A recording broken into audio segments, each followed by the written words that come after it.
अल्लाह, खुदा, ईश आदि नाम एक ही शक्ति के हैं।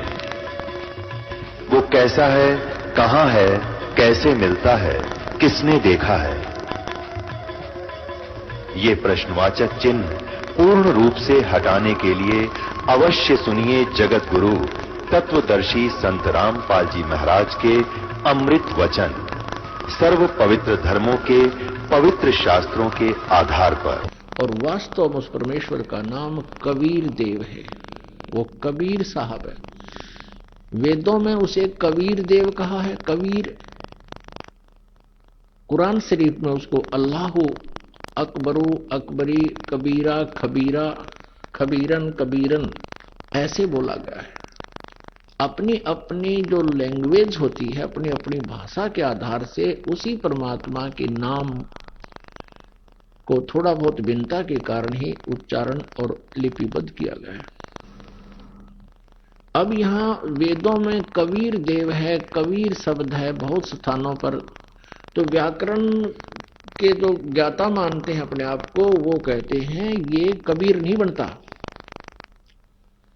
वो कहते हैं ये तो कवि शब्द है। कवि, जैसे कवि का दो अपसर्ग लगा दिए और उसको आगे लिख दिया, अर्थ कर दिया कवि। कहीं पर कबीर देव जो लिखा है, देव माने साहब, परमात्मा, प्रभु, राम, देव, तो हम उसको कबीर बोलने लगे। बै, हम बै बोलते हैं अपनी लोकल लैंग्वेज में। जैसे वेदों को हम वेद बोलते हैं, किसी का नाम वेद प्रकाश है, हम वेद प्रकाश बोलते हैं। तो है ऐसे हम कबीर देव कहने लगे, उस भगवान को कहने लगे। कबीर साहब कहने लगे, फिर उसमें तो देव माने साहब कहो, राम कहो, कबीर राम का राम कबीर कह लो, कबीर अल्लाह कहो, अल्लाहु अकबर कहो, अल्लाह कबीर कहो। तो ये जो कहते हैं व्याकरण के आधार से ये कवि बनता है, वो परमात्मा का वास्तविक नाम ही कवि है, ये समझो। हम उसको कबीर साहब बोलते हैं, कबीर साहब। जैसे वेदों में कबीर देव लिख दिया तो उसको कबीर देव ही बोला जाएगा। जैसे यजुर्वेद है, यजुर्वेद यदि कहीं पर लिखा है यजु और अपसर्ग लगा रखी है संस्कृत में, उसका जब हिंदी अनुवाद डिफाइन करेंगे, उसको विश्लेषण करेंगे, तो उसका यजुर्वेद लिखना पड़ेगा। यजुर्वेद के बारे में यहां बोला गया है। ठीक इसी प्रकार जहां कवि शब्द है वेदों में, प्रकरणवश उसका अर्थ कहीं पर कवि भी हो सकता है, लेकिन कवि का अर्थ सर्वज्ञ नहीं हो सकता, ये भूल ना करना। जहां जिन्होंने सर्वज्ञ अर्थ किया है वो कबीर देव, परमेश्वर कबीर जी की ही महिमा है, वहां कबीर देव लिख देना चाहिए बस। वेदों का फिर आराम से, आसानी से समझ सकोगे उस अनुवाद को। तो उस परमेश्वर ने स्वयं ही एक तत्वदर्शी संत की भूमिका की और उन्होंने अपने मुखारविंद से उस तत्व ज्ञान को उच्चारित किया, उच्चारण किया, उसका उच्चारण किया। और फिर एक धर्मदास नाम के एक महापुरुष जिन्होंने उस परमात्मा को पहचाना, उन्हीं की कृपा से उन्होंने फिर ये लिपिबद्ध की कबीर वाणी, जो तत्व ज्ञान है, तत्व भेद है। अब गीता जी अध्याय नंबर 15 के श्लोक नंबर 1 से 4 और 16-17 को हम फिर से प्रारंभ करते हैं। इसके लिए भूमिका बनाई है। उल्टा लटका हुआ ये संसार रूपी वृक्ष है, ऊपर को जड़ है, जड़ मीन मूल। जैसे पेड़ को आहार यानी पेड़ की जीवन शैली कहां से प्रारंभ होती है? जड़ से। मूल से पूरे पेड़ को आहार प्राप्त होता है। पूरे पेड़ का पालक मूल होता है, जड़ होती है। तो सारे ब्रह्मांडों का पालक परमात्मा तो ऊपर है, ऊर्ध्व मूलम। वो मूल संसार रूपी वृक्ष की मूल समझो, वो परम अक्षर ब्रह्म है। और जमीन से जो बाहर, पृथ्वी से जो बाहर दिखाई देता है तुरंत वो तना होता है। उस तने का फिर एक मोटी डार होती है, बहुत सी मोटी डार होती है, लेकिन उनमें से एक मोटी डार हम लेते हैं इस अपने इस ब्रह्मांड को समझने के लिए और इस अध्यात्म ज्ञान को जानने के लिए।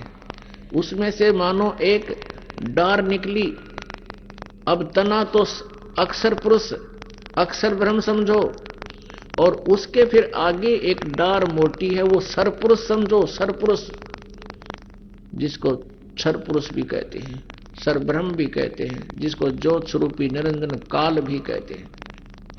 और उस डार के फिर 3 शाखाएं हों, रजगुण ब्रह्मा, सतगुण विष्णु, तमगुण शिव जी रूपी शाखा हैं जो इस ब्रह्म के पुत्र हैं, और पात रूप फिर संसार है। उस एक डार के आगे 3 शाखाएं, उसके ऊपर जितने पत्ते हैं वो संसार रूपी वृक्ष के ये पत्ते समझो, हम प्राणी। तो परमेश्वर कबीर देव जी ने अपने मुखारविंद से उच्चारित उस वाणी में, यानी ब्रह्मणे मुखे, चौथे अध्याय के 32वें श्लोक में जिसके विषय में कहा है कि ब्रह्मणे मुखे सच्चिदानंद घन ब्रह्म के द्वारा उच्चारित वाणी में वो तत्व ज्ञान है। उस तत्व ज्ञान में आध्यात्मिक यज्ञों की जानकारी, यानी आध्यात्मिक अनुष्ठानों की, भक्ति की जानकारी विस्तार के साथ कही गई है। और उसको वो कर्मों के द्वारा होती है, कर्म योगी उसको करते हैं और फिर उससे सभी कर्मों से मुक्त हो जाते हैं। तो यहां बताया है कि वो सच्चिदानंद घन ब्रह्म ने आकर के अपने मुखारविंद से वो वाणी बोली थी। तो कबीर देव हैं वो परमात्मा कबीर देव हैं जो बनारस में, भारत की पवित्र भूमि पर, यानी काशी शहर में एक लहर तारा नामक तालाब था। और उस लहर तारा तालाब का नाम कैसे पड़ा कि गंगा का पानी लहरों के द्वारा उछलकर, जब वो ओवरफ्लो होकर चलती थी वर्षा के सीजन में, उछलकर उसके ओवरफ्लो होकर के एक बहुत बड़ी झील को भर देता था। उसको लहर तारा नामक तालाब बोलते थे, झील बोलते थे। उसमें कमल के फूल विकसित थे। उस पर कमल के फूल पर आकर के सतलोक से वो परमात्मा आए और अपने उस तीसरे मुक्ति धाम यानी सतलोक से चलकर आए और यहां एक नवजात शिशु का रूप धारण किया। उसके बाद लीला में तरीके से वो बड़े हुए, एक आम व्यक्ति की तरह सब लीलाएं की परमात्मा ने। फिर जुलाहे का कार्य करने लगे, क्योंकि परमात्मा परमेश्वर कबीर देव जी को एक निसंतान दंपति, जुलाहा दंपति नीरू और नीमा उठा ले गए थे और वहां परमात्मा की परवरिश कुंवारी गायों से हुई, उनके दूध से। परमात्मा परमेश्वर कबीर देव जी की रजा से कुंवारी गायें दूध देने लगी और भगवान कबीर जी उनको पीने लगे। धीरे धीरे बड़े हुए, फिर बड़े होकर के वही परमात्मा जुलाहा नाम से प्रसिद्ध हुए, धानक उपमा से प्रसिद्ध हुए, क्योंकि उस जुलाहा जाति के अंदर परमात्मा उसी क्रिया में संलग्न रहे, वही कार्य करते थे, जिस कारण से उनका नाम जुलाहा पड़ गया, धानक पड़ गया कर्म के आधार से। तो ये वो पूर्ण परमात्मा है, परम अक्षर ब्रह्म है। उन्होंने आकर के स्वयं ही बताया है कि अक्षर पुरुष एक पेड़ है, निरंजन वाकी यानी सरपुरुष वाकी डार। अक्षर पुरुष एक पेड़ है, सरपुरुष वाकी डार और तीनों देवा शाखा हैं, ये पात रूप संसार। परमात्मा ने, परमेश्वर ने अपनी जानकारी आप ही आकर दी है। और किसको दी है? एक श्रेष्ठ आत्मा धर्मदास जी को दी है। अभी आपको बताया था ऋग्वेद के बहुत सारे मंत्र आपको बताए। उन मंत्रों में ऋग्वेद मंडल नंबर 9 फिर से सुन लीजिए। ऋग्वेद मंडल नंबर 9 और सूक्त नंबर 86 मंत्र 26 और 27 में, ऋग्वेद मंडल नंबर 9 सूक्त 82 मंत्र 1, 2, 3 में, ऋग्वेद मंडल नंबर 9 सूक्त नंबर 20 मंत्र 1 में, ऋग्वेद मंडल नंबर 9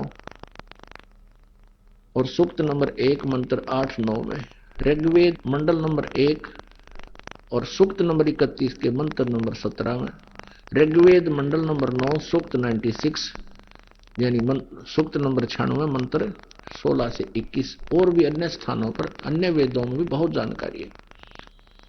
इनमें विशेषकर ये स्पष्ट किया गया है कि वो परम अक्षर ब्रह्म पूर्ण परमात्मा, वो अमर पुरुष तीसरे मुक्ति धाम में रहता है। इन सब का सारांश सुनाता हूं आपको पुनः, क्योंकि अभी तक ये सुनाने के लिए भूमिका बनी है। वो परम अक्षर ब्रह्म जो पूर्ण परमात्मा है, वो ऊपर रहता है एक स्थान पर, एक देशीय है वो,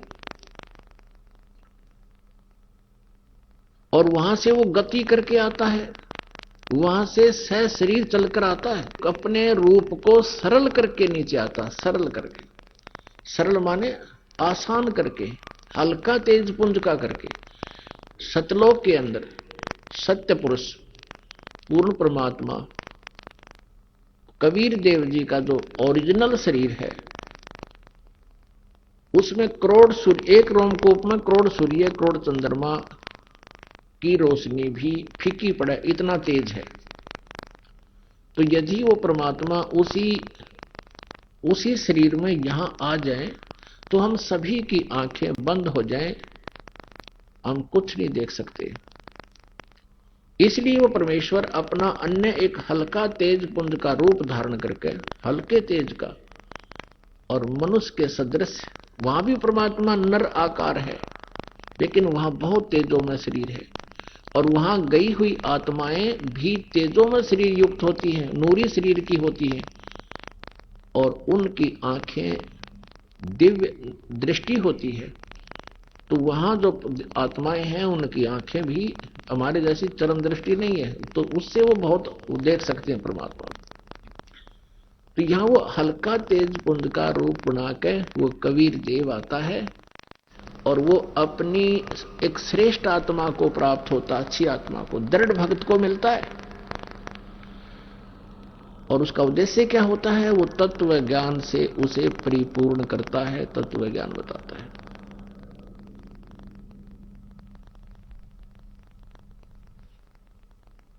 और वो अमर पुरुष, सत्य पुरुष, वो कबीर देव है, वो कबीर साहब है। अपनात्माओं, ये लीला जो वेदों में वर्णित है, आज तक हमने किसी भी, जिसको हम भगवान मानते थे, श्री राम, श्री कृष्ण, श्री ब्रह्मा, श्री विष्णु, श्री शिव जी, ये लीला हमने किसी के भी इतिहास में नहीं देखी, किसी की पवित्र जीवनी में नहीं देखा। और हम वेदों को श्रेष्ठ मानते हैं, गीता जी को श्रेष्ठ मानते हैं, पुराणों को भी हम सही मानते हैं। तो पुराण और वेदों और गीता में अंतर है।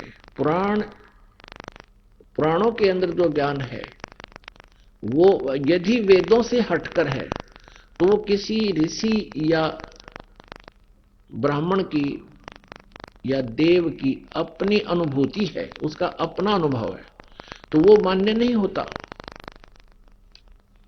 क्योंकि वेद जो हैं, ये 5 वेद हैं वास्तव में। एक सूक्ष्म वेद जिसको हम तत्व ज्ञान बोलते हैं, तत्व वेद, और 4 वेद ये वेल नोन है आपके समक्ष। इन 5 वेदों में जो ज्ञान है वो पूर्ण परमात्मा कबीर देव जी का दिया हुआ है। इन 4 वेदों को ऋग्वेद, यजुर्वेद, सामवेद और अथर्ववेद, वैसे तो परमात्मा ने 5 वेद दिए थे, सूक्ष्म वेद भी यानी तत्व वेद भी साथ ही दिया था। किसको? इस सरपुरुष को, जो यहां का स्वामी है 21 ब्रह्मांड का। लेकिन इसने हमारे साथ एक बहुत बड़ा धोखा किया। इसने वो 5वां वेद, सूक्ष्म वेद जिसे कहते हैं, तत्व ज्ञान जिसे कहते हैं, वो छुपा दिया, नष्ट कर दिया। और 4 वेद हमारे को दे दिए, जिन 4 वेदों में महिमा तो पूर्ण परमात्मा की परिपूर्ण है, उसकी जानकारी बहुत है। लेकिन इन 4 वेदों में उस परम अक्षर ब्रह्म के पाने का मंत्र नहीं है। वो 5वें वेद, सूक्ष्म वेद में था, उस तत्व ज्ञान में था, जिसको इस काल ने इस दृष्टिकोण से नष्ट कर दिया कि कहीं इन सभी आत्माओं को यथार्थ ज्ञान हो गया तो ये इस मंत्र का जाप करके और सतलोक चले जाएंगे। यहां तेरा राज्य खाली हो जाएगा, तेरा ये क्षेत्र, यहां कोई नहीं रहेगा, क्योंकि वहां इतना सुख है और यहां पर ये घोर दुख सहन कर रहा है प्राणी। इसके पीछे भी इसका एक बहुत षड्यंत्र है और उस षड्यंत्र के तहत ये हमें यहां रोके हुए है। कारण क्या है कि इसने एक गलती की थी सतलोक में। किसने? सरपुरुष ने, इस 21 ब्रह्मांड के स्वामी ने, सरपुरुष ने, ज्योति निरंजन ने, या काल कहो काल ने। तो जिसके कारण इसको श्राप लगा कि 1 लाख मानव शरीरधारी प्राणियों के सूक्ष्म शरीर को तपतशिला पर भून कर ये नित खाएगा और अपने उस आहार के लिए हमें यहां पर रोका हुआ है। पुणात्माओं, जितने भी आप इस ज्ञान से परिचित होते चले जाओगे उतना ही आपके हृदय में ये तत्व ज्ञान अच्छी तरह समाएगा और आप महसूस करोगे कि सचमुच हम गलत स्थान पर रह रहे हैं। जब तक ये ज्ञान नहीं होता तो हमने इस काल की भांग पी ही रखी है, माया की। धन जोड़ना, कोठी बनाना, बड़े बड़े कारें खरीद लेना, ये अपना एक उद्देश्य मान रखा है। और 1 सेकंड में मृत्यु हो जाना, फिर मनमाना गधे की योनि पाना, ये भूल गए तुम, ये हम भूल चुके हैं। उसको याद दिला जाता सत्संग के माध्यम से, परमात्मा के वचनों से। जो आदेश है प्रभु का वो सत्संग में सुनाया जाता है। तो यहां जो 5वां वेद इसने गुम कर दिया, या इसने बहुत बड़ी गलती करी, हमारे साथ जुल्म किया। उस 5वें वेद को पुनः हम तक पहुंचाने के लिए स्वयं धनी आते हैं। वो इतने सुख में सतल को छोड़कर हमारे लिए यहां पर आते, और वो बनारस में आए थे कबीर धानक नाम से, कबीर दुल्हा नाम से प्रसिद्ध हुए। अब वो क्यों आते हैं? क्योंकि हम उनके बच्चे हैं। हम सभी आत्माएं कबीर देव जी की आत्मा हैं, हम उसके उनकी संतान हैं और हम मिसगाइड हो गए। हम सभी अपनी गलती के कारण इस काल के जाल में फंस गए और अब इसने अपना स्वार्थ सिद्ध करने के लिए हमारे को बिल्कुल परमात्मा से दूर कर दिया। 4 वेद इसने दे दिए। उन 4 वेदों में परमेश्वर पाने की विधि नहीं है। उसमें परमात्मा की भक्ति साधना केवल ब्रह्म तक की है, यानी फर्स्ट स्टेप समझो ये, यानी मैट्रिक तक का, 10वीं तक का सिलेबस है 4 वेदों में। ब्रह्म तक की जानकारी है, पूर्ण परमात्मा के संकेत हैं, उसके पाने की विधि इस बनी है। उसके लिए फिर हमने, परमात्मा ने आकर ये सच्चिदानंद घन ब्रह्म की वाणी यानी अपने मुखारविंद से कबीर वाणी बोल के वो तत्व ज्ञान हमें दिया।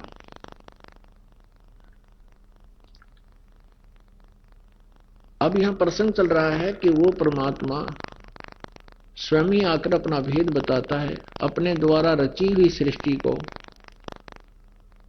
वो स्वयं ही ठीक ठीक बताता है। अथर्ववेद कांड नंबर 4 के अनुवाक नंबर 1 का और मंत्र नंबर 7 में स्पष्ट किया है। 1 से लेकर 7 में पूरी सृष्टि रचना का कोड वर्डों में विवरण है। तो उसमें स्पष्ट किया है कि वो परमात्मा ने सबसे पहले इन ब्रह्मांडों की रचना की, दुर्गा की उत्पत्ति की, ब्रह्म की उत्पत्ति की, फिर हम सभी आत्माओं की उत्पत्ति की, और फिर सभी ब्रह्मांड छोटे से लेकर बड़े तक उस परमात्मा ने रचकर इनको दिए, और अपने द्वारा रची हुई सृष्टि की जानकारी वो परमात्मा स्वयं ही ठीक ठीक बताता है, क्योंकि परमात्मा की रची हुई को परमात्मा ही बता सकता है। इसी कारण से आज तक किसी भी सदग्रंथ में यानी सृष्टि रचना का विस्तार से उल्लेख नहीं है। जैसे वेदों में उल्लेख है लेकिन इसको समझ नहीं सका कोई भी।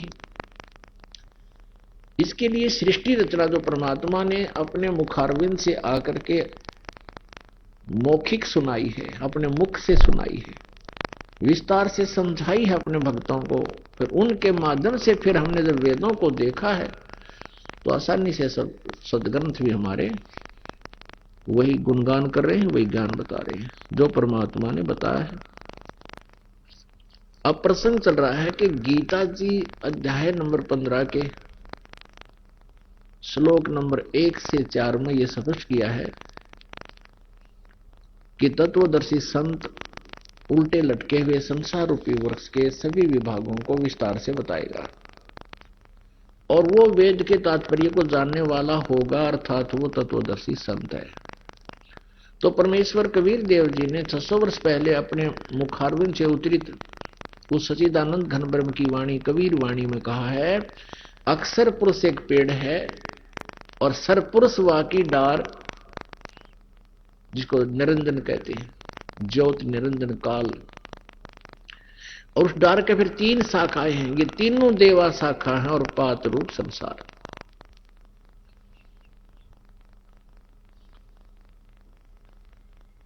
अपने आत्माओं,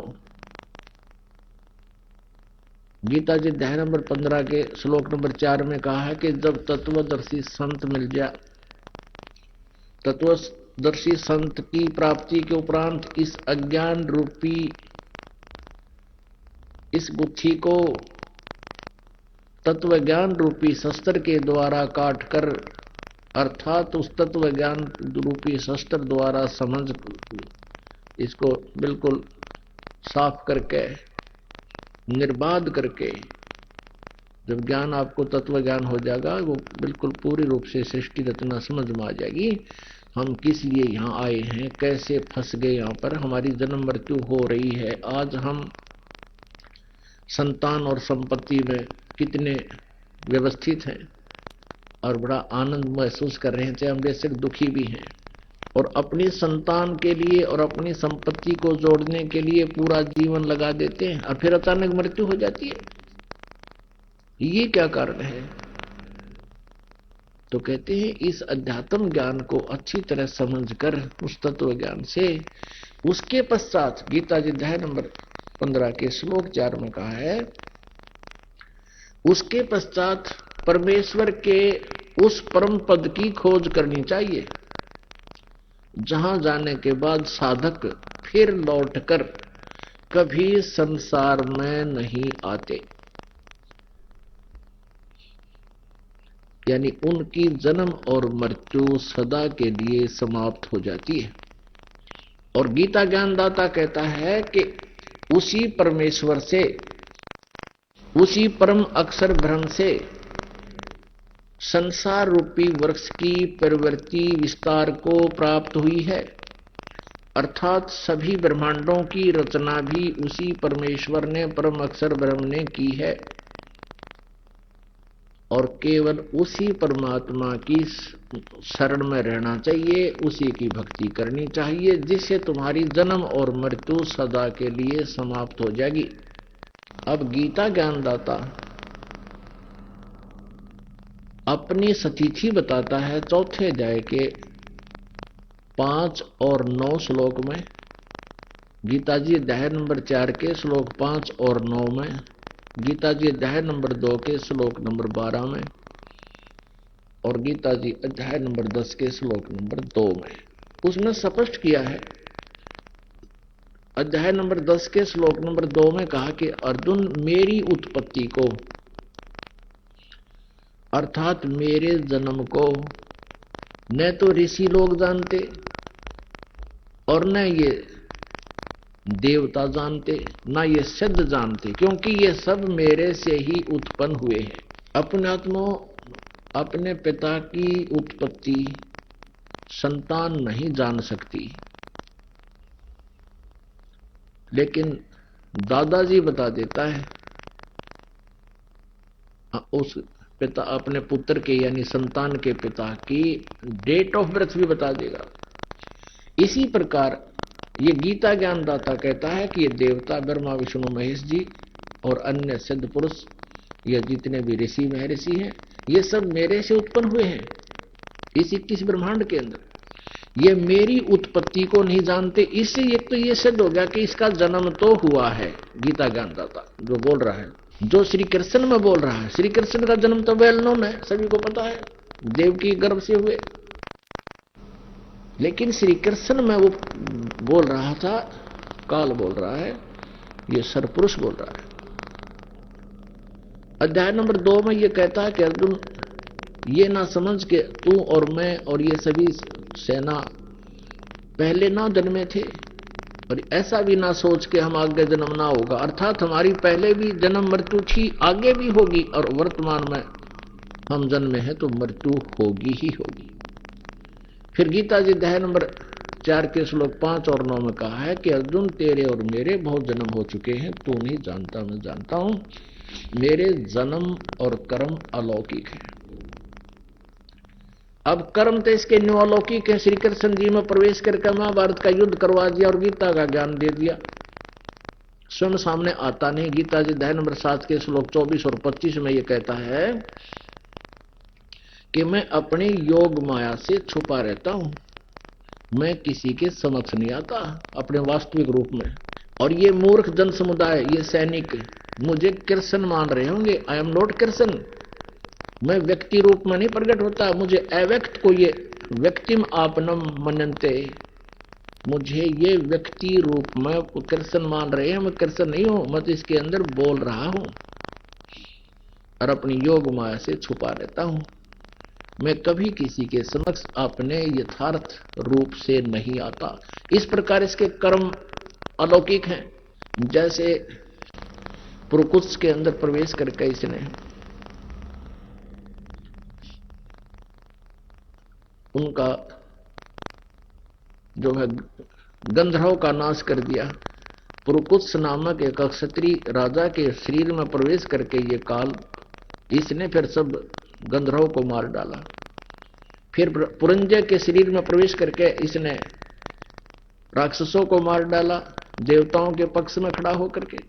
तो ऐसे इसके कर्म अलौकिक हैं। ये कहता मैं जन्मता मरता तो हूं, पहले भी बहुत बार मर चुका, तू भी मैं भी, यानी अविनाशी नहीं हम। गीता ज्ञानदाता कहता है अर्जुन तू और मैं, हमारे तो जन्म मृत्यु बहुत बार हो चुके हैं, तू नहीं जानता मैं जानता।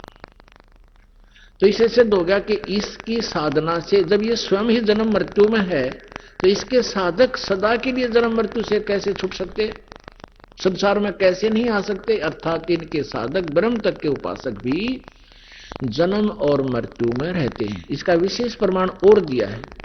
श्रीमद् भगवत गीता अध्याय नंबर 8 के श्लोक नंबर 16 में कहा है कि ब्रह्म लोक पर्यंत ये सभी लोक पुनरावर्ती में है।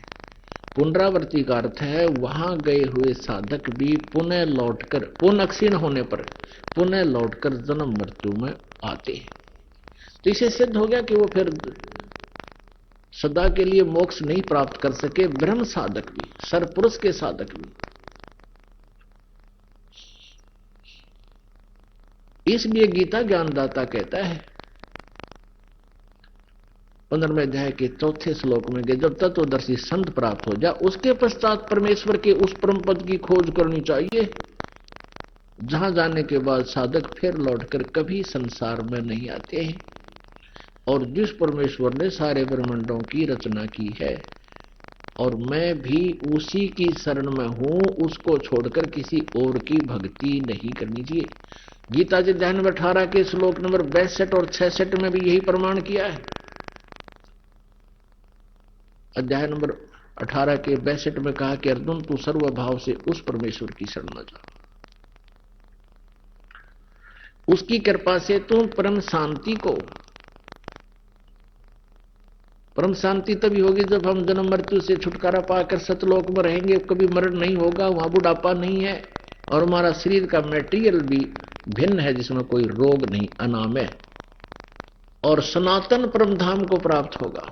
गीता जी अध्याय नंबर 18 के श्लोक नंबर 62 में गीता ज्ञानदाता अपने से अन्य उस परम अक्षर ब्रह्म की शरण में जाने को कह रहा है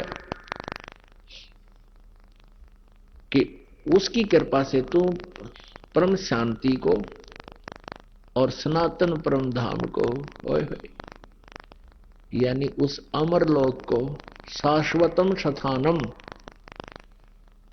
शाश्वत माने कभी नष्ट न होने वाला, कभी अंत न होने वाला लोक, यानी सतलोक को प्राप्त हो जाओगी।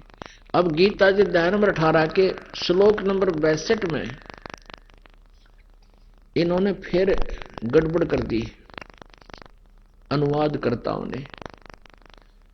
अब इन्होंने यही सोच रखा था कि भगवान Shri Krishna is a supreme power, complete God, और भगवान श्री कृष्ण इज विष्णु, ये भी मानते रहे ये, और फिर ये कहते रहे कि ये श्री कृष्ण अर्थात विष्णु जी ये अविनाशी है, जबकि ये स्वयं स्वीकार करते हैं कि हमारा तो जन्म और मृत्यु होता है। श्रीमद देवी भागवत 3 स्कंद में गीता प्रेस गोरखपुर से प्रकाशित सचित्र मोटा टाइप के 123 पृष्ठ पर श्री विष्णु जी कहते हैं कि हे माता तुम शुद्ध स्वरूपा हो और ये सारा संसार तुम इसे आपसे उद्भासित हो रहा है। मैं शंकर और ब्रह्मा हम आपकी कृपा से विद्वान हैं, हमारा जन्म और मृत्यु होता है। आविर्भाव माने जन्म और तिरोभाव माने मृत्यु हुआ करता है, हम तो नासवान हैं। और श्री शंकर भगवान कहते हैं कि माता जब ब्रह्मा जी और विष्णु जी आपसे उत्पन्न हुए हैं तो उनके बाद उत्पन्न होने वाला मैं भी आपका ही बालक हुआ। तो जिस कारण से इन्होंने यही समझा कि श्री कृष्ण जी को इन सुप्रीम गॉड मान रखा था, सुप्रीम पावर नहीं। श्री कृष्ण जी की सती थी केवल एक ब्रह्मांड में एक विभागीय मंत्री की है, ये सतोगुण विभाग के स्वामी हैं है विष्णु जी, और एक ब्रह्मांड में ये 3 मंत्री एक समांतर शक्ति वाले हैं, श्री ब्रह्मा जी, श्री विष्णु जी, श्री शिव जी, और ये एक एक विभाग के अधिपति हैं। रजगुण विभाग के ब्रह्मा जी, सतगुण विभाग के विष्णु जी, तमगुण विभाग के शंकर जी, शिव जी। और ये सर्वेश्वर नहीं है, इनका पिता जो है ये ब्रह्म है, इनका पिता है ब्रह्मा विष्णु में, इसका ये 21 ब्रह्मांड का ही स्वामी है, इससे अधिक नहीं है। उसका भी नाश होता है और इनका भी जन्म मृत्यु होता है, ब्रह्मा विष्णु महेश जी का। तो गीता जी अध्याय नंबर 18 के श्लोक नंबर 66 में इन्होंने फिर गलती कर दी।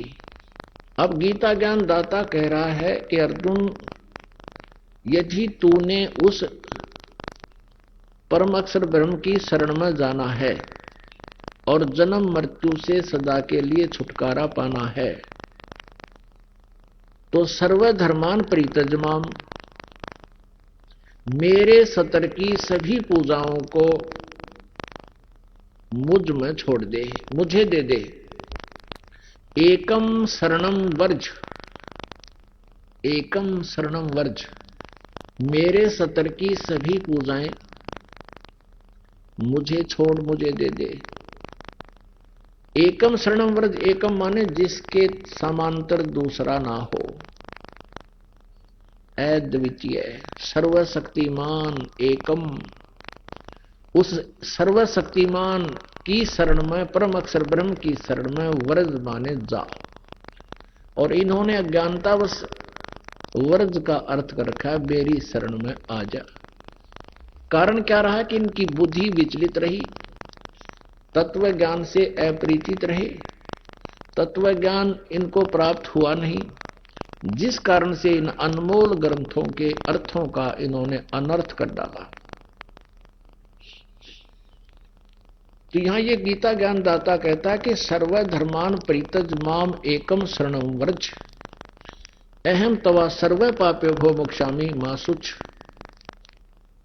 अब ये कहता है कि मैं तुझे सब पापों से, सब दुखों से, पाप माने दुख, और दुख क्या है यहां पर? गधे कुत्ते सूर बनाना, 84 लाख योनियों में धक्के खाना। मनुष्य शरीर भी उन्हीं 84 लाख योनियों में से एक शरीर है, बॉडी है, इसमें कोई प्राणी सुखी नहीं है। यदि आदि संसारिक सुख कोई सुख मान करके सोच रहा है कि मैं स्वस्थ भी हूं, संतान भी ठीक है, कल ना जाने के बिजली गिर जाए इस गंदे लोक में, तो फिर काय का सुख है यहां पर?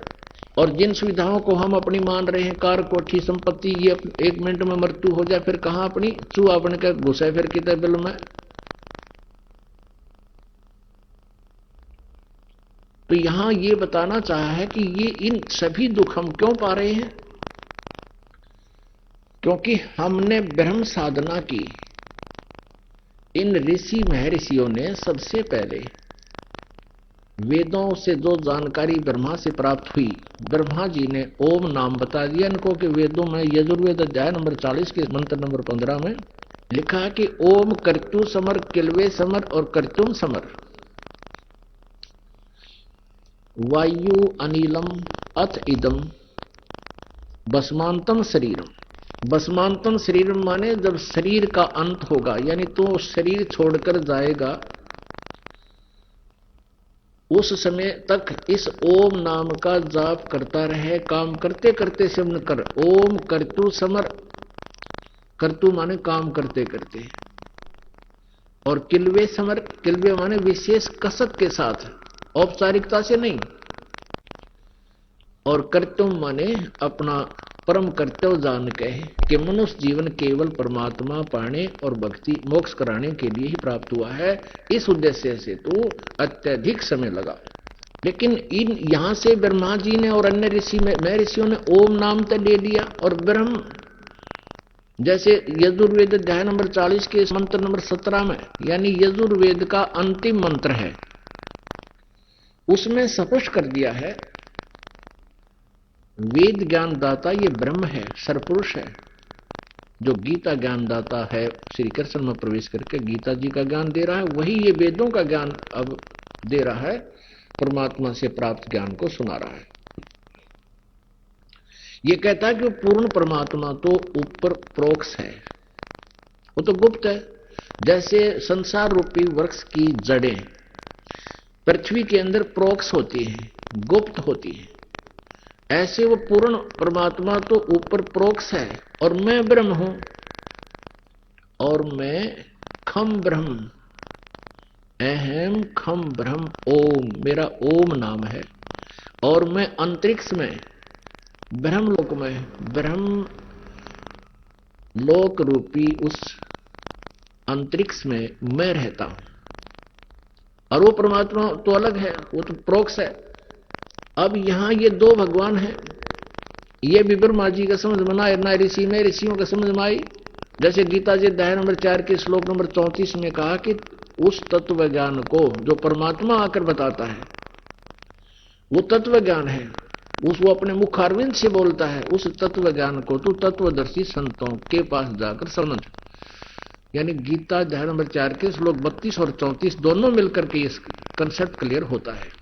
श्रीमद् भगवद गीता जी के अध्याय नंबर 32 और 34 में जो निर्णायक ज्ञान है वो ये है कि परमेश्वर पूर्ण ब्रह्म स्वयं ही अपने मुखारविंद से तत्व ज्ञान को बोलता है, और वो तत्व ज्ञान कहलाता है।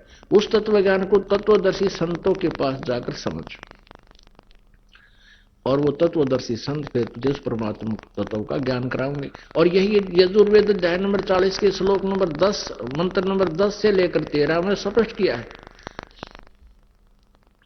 वेद ज्ञान दाता कहता है कि कोई तो परमात्मा को संभवात मानता, संभवात माने जो जन्म लेता है श्री राम कृष्णा जी के रूप में, और कोई मानता है असंभवात, यानी वो कदे जन्म नहीं लेता, निराकार मानते हैं।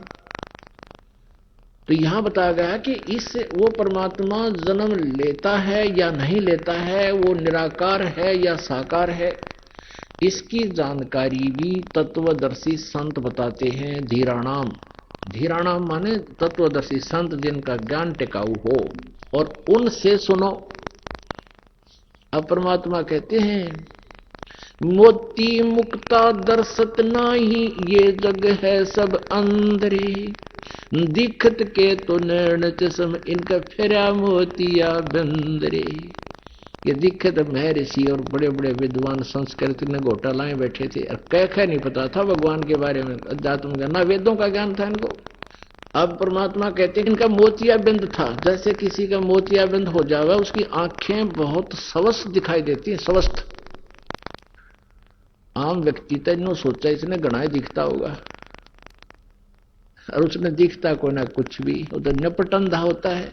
तो इसी प्रकार ये संस्कृत भाषा के जानने वाले हमने मूर्ख बना गए हमारे पूर्वजन आज ताई।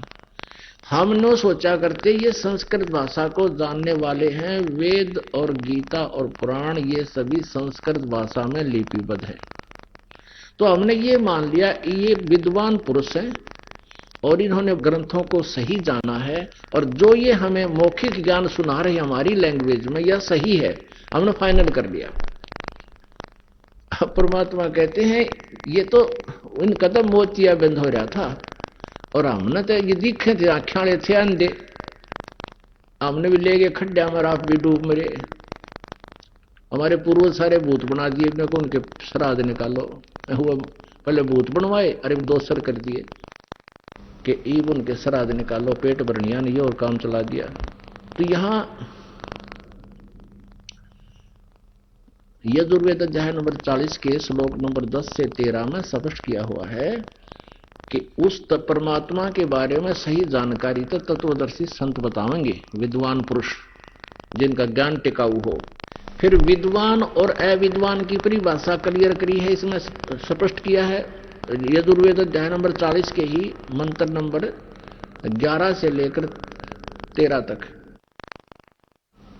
कि कोई तो जिसने अक्षर ज्ञान हो गया उसको विद्वान कह देते हैं।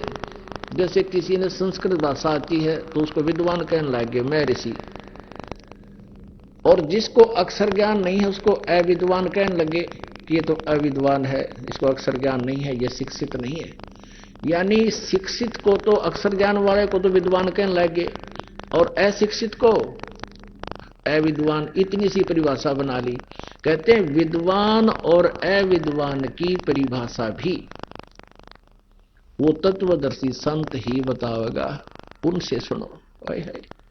अपने आत्माओं हम इन ऋषि महर्षियों को, एक इस कलियुगी महर्षि दानंद को और ये सतयुग के ब्राह्मणों को, ब्रह्मा तक को, हम सभी इनको विद्वान मानते थे क्योंकि ये संस्कृत भाषा जानते थे। और परमेश्वर कबीर जी पूर्ण परमात्मा आए थे 600 वर्ष पहले, जब बनारस में काशी में प्रकट हुए थे, बालक रूप धारण करके, शिशु रूप धारण करके, लीलामय तरीके से बड़े हुए। फिर अपनी अमृतवाणी में पवित्र चारों वेदों सहित और 18 पुराण, सारे उपनिषद जो इन्होंने बांट रखे थे नकलिया ने, उन सब का ज्ञान दे करके फिर उनको रिजेक्ट किया कि ये गलत है, ये ऐसा ऐसा बताते हैं। और फिर ज्ञान दिया कि ये ऐसा है, भगवान ऐसा है, ब्रह्मा विष्णु महेश की जन्म मृत्यु होती है, और इस ब्रह्म की उत्पत्ति कैसे हुई थी परमात्मा ने सारी बताई। ब्रह्मा विष्णु महेश की माता कौन है, इनका पिता कौन है। आज से 600 वर्ष पहले परमेश्वर ने अपनी उस सच्चिदानंद घन ब्रह्म की वाणी में, कबीर वाणी में लिपिबद्ध कर रखा है, और पूरी जानकारी दे रखी इन मंत्रों की, जिनको आज तक ये नहीं समझ सके। तो अब ये कबीर परमेश्वर जी को तो मूर्ख बताता था महर्षि दानंद। सत्यार प्रकाश के 11वें समोल्लास में कबीर जी के बारे में बताया है कि वो तो तबूरे लेकर गाता था, ऊट पटांग भाषा बनाता था। कई ब्राह्मणों के पास शिक्षा ग्रहण करने के लिए गया, उन्होंने शिक्षा नहीं दी, और वो कई दुल्हे जैसे नीच मूर्ख उसके जाल में फंस गए। और जबकि वेद बताते हैं वो परमात्मा कहीं भी खड़ा होकर के अपनी अमृतवाणी को ऊंचे स्वर में उच्चारित करता है कविताओं के माध्यम से, और वो परमात्मा होता है। तो ये अज्ञानी थे, ये थे वो फिरा मोतिया बंदरे, ये दिखे थे विद्वान, क्योंकि संस्कृत भाषा से ही अपने आप को विद्वान बना बैठे और केवल संस्कृत के जानने से महर्षि की पदवी पा गए।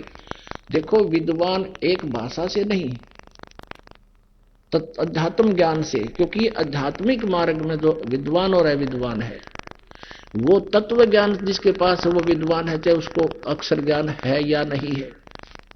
तो कबीर परमेश्वर 600 वर्ष पहले अपनी सिंपल लैंग्वेज में ये बोला करते थे, और एक धर्मदास नाम के महापुरुष ने, परमात्मा का जो शिष्य हुआ था, उन्होंने लिखा था, वो आज हमारे पास है। तो वो अशिक्षित यानी अक्षर ज्ञान नहीं था परमेश्वर को, वैसे तो वो सर्वज्ञ हैं, वो जानी जान है, सब भाषाओं से परिचित हैं, लेकिन परमेश्वर ने ये भी एक लीला करनी अनिवार्य समझी थी कि अक्षर ज्ञान ना हो और फिर मैं वेद बताऊं सारा इन वेदों और ग्रंथों का, तभी तो मैं पहचाना जाऊंगा कि आई एम गॉड। अगर परमात्मा उस समय शिक्षा भी ग्रहण कर लेते तो ये नकली नो कहेंगे उन्होंने ज्ञान पढ़ लिया था और वेद पढ़ लिए होंगे, लेकिन वेद तो बाद की बात है, परमात्मा ने तो पहले ही अपने उसमें सिंपल लैंग्वेज में वेदों का यथार्थ ज्ञान, गीता जी का यथार्थ ज्ञान, और जहां वेद और गीता ये कहकर छोड़ देते हैं कि वो ज्ञान कोई तत्वदर्शी संत बताएगा, वो ज्ञान भी कबीर जी की वाणी में वेद लास्ट में कह देते हैं, हमने जो ये ज्ञान दिया है नेति नेति नैति, इतना ही नहीं है उस परमेश्वर का। तो वो ज्ञान, उस ज्ञान, कंप्लीट ज्ञान को, कंप्लीट यानी पूर्ण ज्ञान को देने के लिए परमेश्वर स्वयं ही आते हैं। अब प्रसंग चल रहा है कि इन अज्ञानियों ने, तत्व ज्ञान नेत्रहीनों ने पूरे मानव समाज को गुमराह कर दिया। ये अपने सिलेबस से भी परिचित नहीं थे।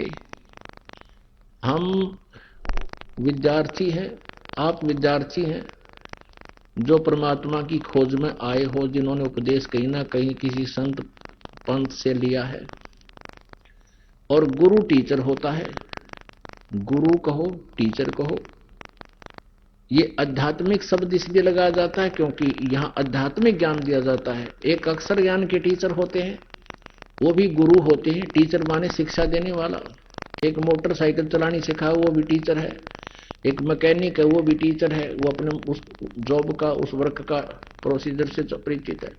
तो यहाँ आध्यात्मिक जो गुरु होता है, एक अक्षर ज्ञान कराने वाले जो शिक्षा के गुरु होते हैं, वो टीचर जो है अपने सिलेबस से भी परिचित नहीं है तो गुगु है, वो क्या का टीचर है। वो तो कितनी जो ना इंग्लिश बोलता हो और इंग्लिश की जो सिलेबस है उससे परिचित नहीं है, वो टीचर ठीक नहीं, वो तो दुश्मन है, शत्रु है उन विद्यार्थियों का। तो ऐसी ही भूमिका इन अक्षर ज्ञान प्राप्त यानी संस्कृत के ज्ञाताओं ने हमारे साथ कर दी। ये अपने वेदों और गीता से परिचित नहीं थे, और वेदों और गीता और पुराणों का नाम लेकर के इन्होंने हमें लोक वेद सुना दिया, दंत कथा। अब लोक वेद क्या था कि ब्रह्मा विष्णु महेश सर्वेश्वर है, महेश्वर है, मृत्युंजय कालज्ञ, सर्वशक्तिमान है, इनके कोई माता पिता नहीं है, इनकी जन्म मृत्यु नहीं होती है, सर्वेश्वर है। यो था लोक वेद। और जो सदग्रंथों का ज्ञान वो क्या बताता है कि ये नासवान है, इनकी जन्म मृत्यु होती है, इनके माता पिता है। ये है सिलेबस का ज्ञान, जिससे आज तक के अपने हिंदू धर्म के जो मार्गदर्शक ब्राह्मण गुरु ऋषि थे वो परिचित नहीं थे। तो वो टीचर नहीं ठीक थे, उन्होंने बैठा दिया हमारे सारे पूर्वजों का। शास्त्र विधि को त्याग कर जो मनमाना आचरण और ज्ञान कराते हैं, भक्ति कराते हैं, वो करते हैं, वो अपना जीवन नष्ट करते हैं। गीता जी अध्याय नंबर 16 के श्लोक नंबर 23 में स्पष्ट किया है कि शास्त्र विधि को त्याग कर जो मनमाना आचरण करते हैं मनमानी पूजाएं करते हैं, क्योंकि वेदों में कुछ लिखा, गीता में लिखा ओनली ओम मंत्र है मेरा, 8वें अध्याय के 13वें श्लोक में गीता जी में ओम इति एकाक्षरम ब्रह्म विवहान माम अनुसमरण ये प्रयाति तदन देहम सयाति परमाम गति। मुझ ब्रह्म का केवल एक ओम अक्षर है, नथिंग एल्स। और जो इसको अंतिम सांस तक सिमरण करता हुआ जाता है तो मेरे वाली जो ब्रह्म से मिलने वाली जो लाभ है ब्रह्म गति या ब्रह्म लोक प्राप्त होती है, ये प्राप्त होती है। और फिर उस परमात्मा के पाने का, परम अक्षर ब्रह्म के पाने का 17वें अध्याय के 23वें श्लोक में बता दिया ओम तत्सति तीन निर्देश है ब्रह्म त्रिविध समर्थ है, नथिंग एल्स। केवल यही डायरेक्शन है, निर्देश माने डायरेक्शन और फाइनल फैसला। इसके बाद जो अन्य जितने भी हम मंत्र जाप करते हैं वो शास्त्र विदिता का मनमाना आचरण है, व्यर्थ है। गीता जी अध्याय नंबर 16 के श्लोक नंबर 23 में कहा कि जो शास्त्र विधि को त्याग कर मनमाना आचरण करते हैं, मनमानी पूजाएं करते हैं, न उनको सुख होता है, न उनकी गति होती है, न कोई सिद्धि प्राप्त होती है, अर्थात व्यर्थ। इसलिए गीता जी अध्याय नंबर 16 के श्लोक नंबर 24 में तुरंत कहा कि इससे तेरे लिए अर्जुन शास्त्र ही प्रमाण है। शास्त्र को त्याग कर कोई बकवाद गढ़ता उसकी नहीं सुनना। तो आज तक जो ज्ञान हमें दिया गया कि ब्रह्मा विष्णु महेश अजरो अमर है, इन्हीं की पूजा करनी चाहिए, तो ये लोकवेद था। आइए अब हम उन श्रद्धालुओं के अनुभव जानते हैं जो जगत गुरु तत्वदर्शी संत रामपाल जी महाराज जी से दीक्षा प्राप्त कर चुके हैं तथा उनके द्वारा बताए गए भक्ति मार्ग पर चल रहे हैं। नमस्कार जी। सत्साहिब सर। क्या नाम है जी आपका? रामरती। बहन जी कहाँ के रहने वाले हैं आप? मैं भिवानी से। संत रामपाल जी महाराज से आपने नाम दीक्षा कब ली? मैंने 1 जनवरी 2004 में ली थी जी। बहन जी संत रामपाल जी महाराज से नाम दीक्षा लेने से पहले क्या आप कोई भक्ति साधना भी करते थे? हाँ जी करते थे, शिव जी की कराया करते जी, व्रत भी कराया करते और श्राद्ध वगैरह भी निकाला करते थे। जो घर में परंपरा थी वह जी हम सारी साधना कराया करते और शिव जी की कुछ ज्यादा ही मानता कराया करते हैं। बहन जी जो आपने बताया कि शिव जी भगवान की आप भक्ति साधना करते थे, उनसे आपको क्या क्या लाभ मिले? उसमें घर में बिल्कुल हानि होती चली गई। एक तो मेरे पति की डेथ हो गई थी, मैं शिव जी भगवान की पूजा करते करते, और मेरे घर में जो भैंस लाती, मैं नई भैंस ताजा भैंस लाती, कभी दूध नहीं देती, कभी काटलू मर जाता, कभी नए दूध नहीं होती। मेरे घर की बहुत कमजोर हो गई थी, बहुत हानि हुई मैंने शिव जी की पूजा करते करते। मैं शिव जी की भगवान की पूजा करते करते मेरी जमीन पर भी केस चल चुका था, उसकी मैं कोर्ट कचहरियों के चक्कर काट के बहुत थक चुकी थी, मैं बहुत दुखी हो चुकी थी, उसका भी कोई नहीं हुआ। मेरा शिव जी की पूजा करते करते मैंने कोई लाभ नहीं हुआ। तो बहन जी आपने बताया कि शिव जी भगवान की आपने बहुत ज्यादा भक्ति की, लेकिन आपको कोई लाभ प्राप्त नहीं हुए, बल्कि आपके पति की डेथ हो गई। उसके अलावा आपके घर में जमीन का केस भी चल पड़ा। तो फिर संत रामपाल जी महाराज के बारे में जानकारी आपको कैसे मिली? संत रामपाल जी महाराज के बारे में ऐसे पता लगा कि मेरे पड़ोस में एक मेरी बहन लगती थी, उसने नाम ले रखा था। उसने नाम लिखा, वह मेरे को बताती बहन संत रामपाल जी महाराज के शरण जाने से ऐसे ऐसे लाभ होते हैं, ऐसे ऐसे लाभ होते हैं। मैं कहने लगी क्या मेरी धरती का भी समझौता हो जाएगा वहाँ नाम लेने से? वह बोली क्यों नहीं, बिल्कुल हो जाएगा। मैं उसके कहने से मैं संत रामपाल जी 1 जनवरी 2004 में मैं संत रामपाल महाराज से दीक्षा ली। बहन जी आपने बताया कि आपको एक बहन ने कहा कि संत रामपाल जी महाराज की शरण में जाइए और आपकी जमीन का केस सुलझ जाएगा और संत रामपाल जी महाराज से आपको बहुत लाभ हो जाएगा। तो क्या संत रामपाल जी महाराज की शरण में जाने के बाद आपको कोई ऐसे लाभ की प्राप्ति हुई? हाँ जी मैंने बहुत लाभ हुए सर। पहले तो मेरी जमीन का केस था, वे चल रहा था, तो मैं एक दिन उसे में बहुत तंग तो हो रही थी।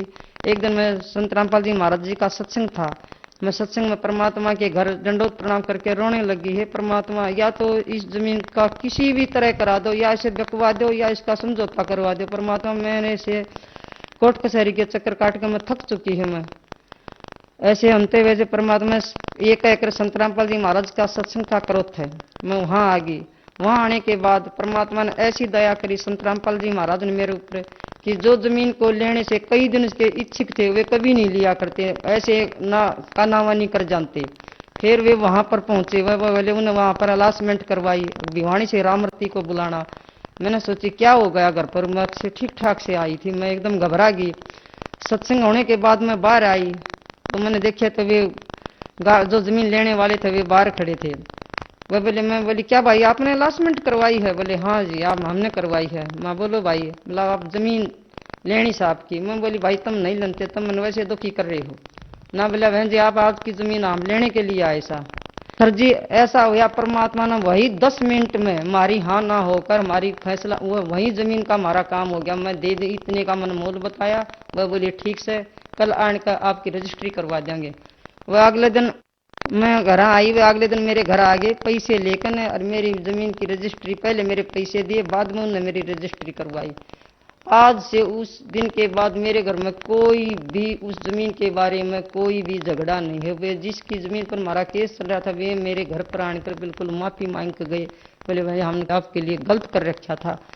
सर जी मेरे पेट में बहुत दिक्कत रहती थी तो मैं उससे बहुत परेशान हो गई थी। मैं एक दिन पुनिया डॉक्टरनी है भिवानी में, मैं उसके पास गई, उसने मेरे से अल्ट्रासाउंड कराया, दवाई दी। वह बोली आपका ऑपरेशन होगा। मैं बोली ऑपरेशन तो मैं नहीं करवाऊंगी। नहीं बोली क्यों नहीं करवाओ। मैं कहा कितने पैसे लगेंगे पहले पैसे बताओ। वो बोली आपके 12,000 रुपये लगेंगे। मैं बोली इतने पैसे तो मेरे पास है नहीं। बोली पैसे तो आप कितने लगेंगे, कभी करवा लियो, आगे करवाओगे तो और भी ज्यादा लगेंगे। मैं बोली ठीक से। मैं संत रामपाल जी महाराज का सत्संग था बरवाड़े आश्रम में, मैं वहां गई, मैं परमात्मा से प्रार्थना की, हे परमात्मा मेरे बहुत दिक्कत रहती है पेट में। बोले बेटा परमात्मा दया करेंगे और ये बोले जा बेटी ठीक हो जाएगी। उस दिन से आज 6 साल की बात होगी, मैंने बार न तो अल्ट्रासाउंड करा, न मैंने कोई गोली ली, न मेरे आज तक कोई दिक्कत है उस रसोड़ी की, मैं बिल्कुल ठीक हूँ। एक बार जी गर्मियों के दिन थे, हम पंखा लगाए गर्मियों में बाहर सोते थे, एक फर्राठा था उसका बहुत ऊंचा डंडा होता है उसके ऊपर, पता ना हम गर्मियों में सो रहे थे, बाहर से सांप आया बहुत बड़ा और वह सांप आकर उस डंडे पर चढ़कर सवेरे में उठी तो पंखे की तीनों पंखड़ियां में कटा हुआ था। मैंने सवेरे उठ कर देखा पता नहीं क्या हो रहा है ये, मैं उसके पास गई तो सांप के 3 डंडूक हो रहे।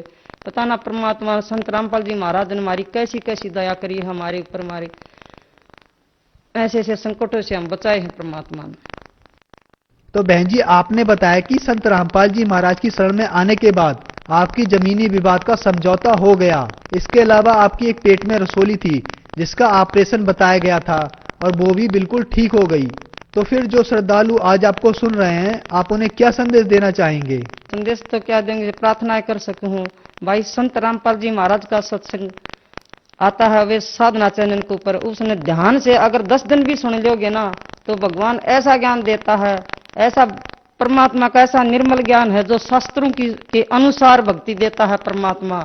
उससे लाभ तो क्या परमात्मा हमें सतलोक भी ले जाएंगे और जीवन मरण का मोक्ष भी दिवाएंगे हमें, और घर की तो बहुत परमात्मा घर में तो बहुत सुख दे ही देंगे।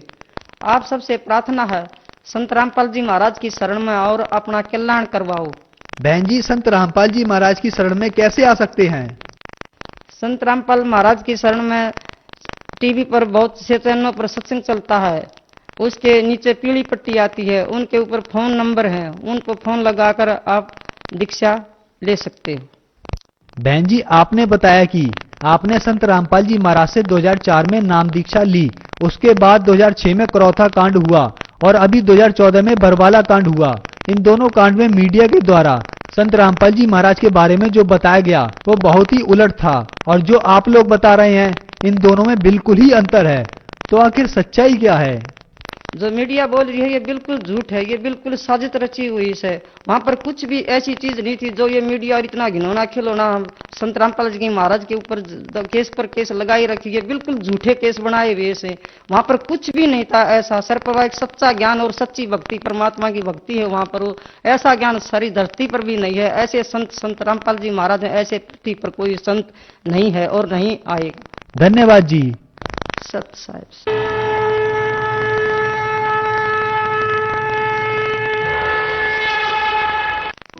आप सुन रहे थे जगत गुरु तत्वदर्शी संत रामपाल जी महाराज के मंगल प्रवचन। अधिक जानकारी के लिए संपर्क करें 8222 880 541 8222 88